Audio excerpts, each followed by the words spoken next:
પલસાણામાં ચૂંટણી સંદર્ભે ધમધમાટ શરૂ.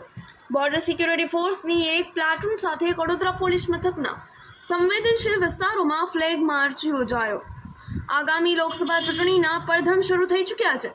સરકારી તંત્ર, રાજકીય પક્ષો તથા કાયદો અને સુરક્ષાની વ્યવસ્થા સંભાળતા પોલીસ તંત્ર દ્વારા પણ ઝડબી લાખ વ્યવસ્થા યોજાઈ રહી છે.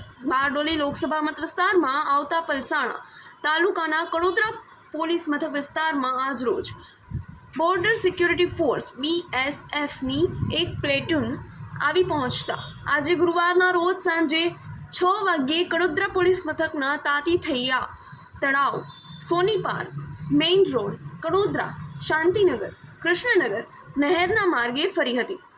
જેના કડોદરા પોલીસ મથકના PI ભાવિક ડી શાહ તથા PSI JG ચૌધરી વગેરેની હાજરીમાં જવાનોએ સંવેદનશીલ વિસ્તારોમાં ફ્લેગ માર્ચ યોજી હતી.